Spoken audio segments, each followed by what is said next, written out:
लेकिन चुनाव जीतने के लिए कोई नेता कितना गिर सकता है, इसका अंदाजा लगाने के लिए आपको एमके स्टालिन की ओर देखना चाहिए। अब ये बात मैं नहीं बोल रहा हूं, बल्कि इस समय चारों ओर यही बोला जा रहा है, क्योंकि तमिलनाडु के मुख्यमंत्री स्टालिन ने कुछ ऐसा किया है जो भारत की अखंडता को चोट पहुंचाता है। मित्रों, आजकल भारत में क्षेत्रवाद, जातिवाद, प्रांतवाद और भाषावाद बड़ी तेजी से बढ़ रहे हैं, और उन्हें बढ़ाने का काम कोई और नहीं बल्कि भारत के कुछ नेतागण कर रहे हैं। अपने राजनीतिक हितों को साधने के लिए ये लोग भारत की एकता और अखंडता को भी संकट में डालने से नहीं चूकते हैं।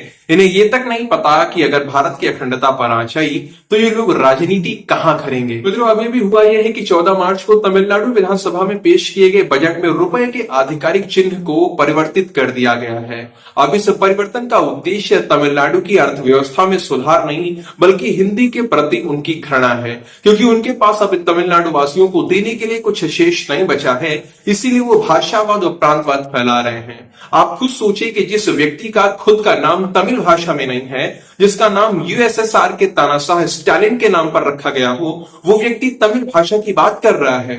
यहाँ पर स्टालिन के समर्थक ये बोल सकते हैं कि जब उनका जन्म हुआ तो उनके पिता ने उनका नाम स्टालिन के नाम पर रखा, इसमें उनकी क्या गलती है। लेकिन एमके स्टालिन के बच्चों के नाम में आज भी स्टालिन लगा हुआ है। आखिर ये क्या है? वो अपने बच्चों के सरनेम से तो स्टालिन हटा ही सकते थे, लेकिन वास्तविकता यही है कि तमिल भाषा या तमिल संस्कृति से प्रेम हो तब तो ये किया जाए। बाकी चुनाव के लिए तमिल का ढिंडोरा पीटने वाले ऐसा कैसे कर सकते हैं? मित्रों, आपको पता है रुपए का ये प्रतीक चिन्ह सन 2010 में तत्कालीन कांग्रेस सरकार द्वारा स्वीकार किया गया था, और इसे बनाने वाले उदय कुमार धर्मलिंगम एक तमिल व्यक्ति ही थे। उससे भी बड़ी बात यह है कि उदय कुमार के पिता एन धर्मलिंगम स्टालिन की पार्टी डीएमके से ही विधायक थे।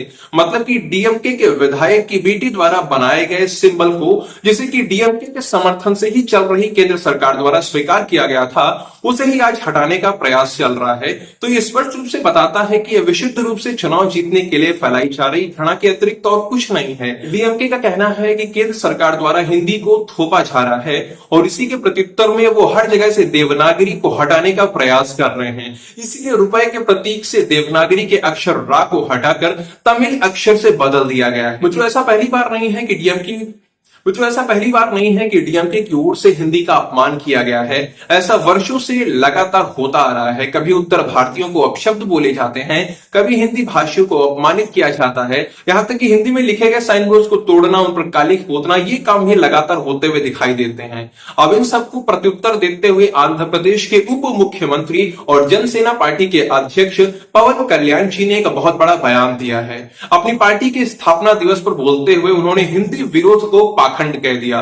उन्होंने कहा कि ये लोग तमिल फिल्मों को हिंदी में डब करके पैन इंडिया रिलीज करते हैं, हिंदी भाषियों के पैसे से कमाई करते हैं, जबकि यहां ये लोग हिंदी विरोध का पाखंड करते हैं। अब तो पवन कल्याण जी ने जो बोला है ये बात तो सही है। तमिलनाडु के मुख्यमंत्री को चाहिए कि वो एक ऐसा कानून बनाए कि कोई भी तमिल भाषा की फिल्म पूरे भारत में रिलीज नहीं हो पाएगी, विशेष रूप से उसे हिंदी में डब नहीं किया जाएगा। हिंदी भाषियों से उसकी 1 रुपए की कमाई नहीं होनी चाहिए, ना ही कोई तमिल सीरियल पूरे भारत में दिखाया जाएगा। बाकी मित्रों, पवन कल्याण जी ने आगे कहा कि भारत को भाषाई विविधता की आवश्यकता है। भारत को तमिल समेत कई भाषाओं की जरूरत है, न सिर्फ 2 भाषाओं की। हमें भाषाई विविधता को अपनाना चाहिए, न सिर्फ अपने देश की अखंडता को बनाए रखने के लिए, बल्कि अपने लोगों के बीच में प्रेम और एकता को बढ़ावा देने के लिए भी। मित्रों, पवन कल्याण ने जो भी बोला है ये बिल्कुल सत्य है, अनुकरणीय है। भारत में भाषाई विविधता की आवश्यकता है।